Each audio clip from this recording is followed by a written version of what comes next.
আন্তরিক special coaching এর পক্ষ থেকে সবাইকে জানাই শুভেচ্ছা। তোমরা জানো যে প্রতি সপ্তাহে আমাদের কোচিং এ পরীক্ষার একটা আয়োজন করা হয়, যে প্রতি সাপ্তাহিক পরীক্ষা এবং মাসিক পরীক্ষা। মাসিক পরীক্ষার ফলাফল দেওয়ার জন্য আজকে বা নেওয়ার জন্য আমরা সবাই এখানে উপস্থিত হয়েছি। তো তার আগে আমরা আসলে কিভাবে আন্তরিক স্পেশাল কোচিং এ ক্লাস নেই তার উপর তোমাদের একটা ডেমো ক্লাস আজকে দেওয়া হবে। তো প্রথমে দেখো বোর্ডে লেখা আছে যে চাওয়া করতে হবে আই এম গোয়িং টু। তিন ধরনের সেন্টেন্স এখানে আছে। তো চাওয়া দিয়ে যদি কোনো সেন্টেন্স আসলে তোমাদের কাছে জিজ্ঞাসা করা হয় বা ইংলিশে বলতে বলা হয়, তাহলে তোমরা ভাইবা বোর্ডে দেখছি যে খুব বেশি ভালো পারফর্ম করতে পারো নাই। এখন আছে দেখো আই ওয়ান্ট টু ইট, মানে কি বলো একটু তোমরা। হ্যাঁ, আমি খেতে চাই। এখন যদি আমি বলি যে আই ওয়ান্ট টু রিড, তাহলে কি হয়? আমি পড়তে চাই। এখন ওয়ান্ট টু মানে চাওয়া আমরা বুঝছি, এই ওয়ান্ট টু এর পরিবর্তে আমরা একটু অ্যাডভান্স ভাবে অনা বলতে পারি। কি? WANNA, অনা। ওয়ান্ট টু এর সংক্ষেপ ফর্ম হচ্ছে কি? অনা। তাহলে ওয়ান্ট টুর পরিবর্তে আমি বলবো অনা, আই অনা ডিড, আই অনা ইট, আই অনা সে সামথিং, মানে আমি তোমাকে কিছু বলতে চাই। ঠিক আছে?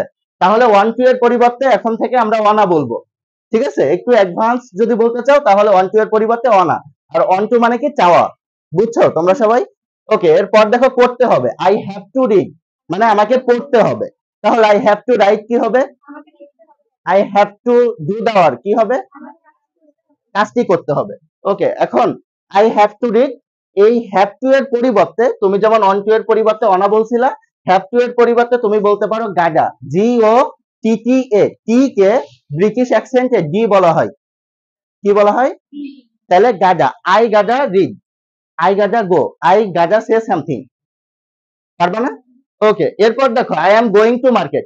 এই গোয়িং টু কে আমরা কিভাবে বলি? যে আমি মার্কেটে যাচ্ছি বা আমি স্কুলে যাচ্ছি, বলি I am going to market.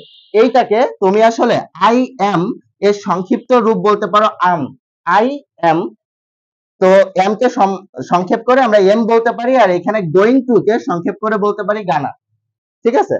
তাহলে আম গানা মার্কেট, আমি মার্কেটে যাচ্ছি, বা আম গানা স্কুল, আমি স্কুলে যাচ্ছি। ঠিক আছে?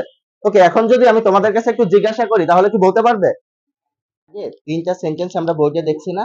অন টু দিয়ে একটা শিখলাম, আই এম গোয়িং টু দিয়ে শিখছি, আই হ্যাভ টু দিয়ে শিখছি, তাই না? এখন যদি আমি তোমাকে ধরি যে আমি যেতে চাই, কি হবে? I wanna go. ওকে, এখন অশ্মি একটু বলো তো যে আমি বাজারে যেতে চাই। I wanna go to Bazaar market. I am going two এর সংক্ষেপে আমরা আসলে কি বলি? Anna go. I am going two. I'm gonna. এখন বলো যে আমি তোমাকে কিছু বলতে চাই। I wanna say something to you. I wanna say something. আচ্ছা, হ্যাভ টু এর সংক্ষেপে আমরা আসলে কি বলি? I gotta. তাইলে আমি পড়তে চাই, কি হবে? I gotta read. আমাকে পড়তে হবে, কি হবে? I gotta read. আচ্ছা, আমাকে পড়তে হবে তখন হবে আই গেট রিড। ঠিক আছে? আর আমাকে যেতে হবে, আমাকে করতে হবে, লিখতে হবে, এই ধরনের সেন্টেন্সে আসলে হ্যাভ টু এর পরিবর্তে বলবো গাদা। ঠিক আছে? অশ্মি বলো যে আমাকে লিখতে হবে, I wanna write. মানে আমি লিখতে চাই হয়ে গেছে। অন টু এর সংক্ষেপ অনা না?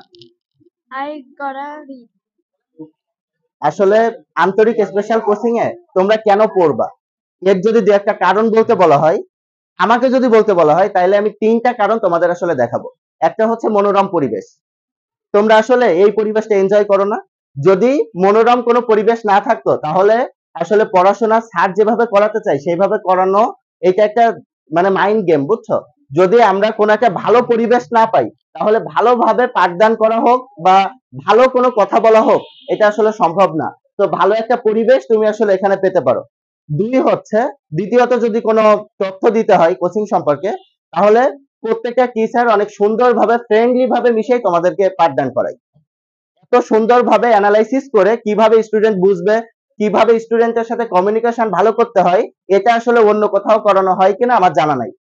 তৃতীয়ত হচ্ছে তোমার প্রতি সপ্তাহে মূল্যায়ন পদ্ধতি। প্রতি সপ্তাহে আমাদের এখানে সাপ্তাহিক একটা পরীক্ষা নেওয়া হয়। এই সাপ্তাহিক পরীক্ষায় তোমার ত্রুটি কোথায়, তোমার আসলে ইমপ্রুভমেন্টের জায়গা কোথায়, এটা খুব ভালোভাবে সূক্ষ্মতর ভাবে দেখা হয়। তার উপর ভিত্তি করে তোমাদের আসলে পাঠদান পরবর্তীতে করানো হয়। পরবর্তীতে আমাদের আছে মাসিক পরীক্ষা। প্রতি মাসে তুমি কি পড়লা তার উপরে কিন্তু তোমার একটা পড়াশোনা করানো হচ্ছে এবং ওইভাবে দেখানো হচ্ছে যে মাসিক পরীক্ষা তোমার সাপ্তাহিক পরীক্ষার ভুলগুলো থেকে শিক্ষা নিয়ে মাসিক পরীক্ষায় কিভাবে তুমি ইমপ্রুভ করবা। এই যে এছাড়া যারা এসএসসি পরীক্ষা দেয় আমাদের এখান থেকে, তাদের প্রত্যেকেরই বোর্ড অ্যানালাইসিস করে কিভাবে বোর্ড থেকে প্রশ্ন আসে। যশোর বোর্ডের প্রশ্নের কিন্তু আলাদা একটা ধাঁচ থাকে, এই ধাঁচ অনুযায়ী আসলে যশোর বোর্ডে প্রশ্নগুলো আসে। এইটা বিশ্লেষণ করে স্যার তোমাকে সঠিকভাবে সুন্দর পন্থায় আসলে দেখিয়ে দেয় যে কোন অধ্যায় থেকে কত শর্ট ভাবে পড়লেও তুমি খুব ভালোভাবে সঠিক সব প্রশ্নের উত্তর দিয়ে আসতে পারো।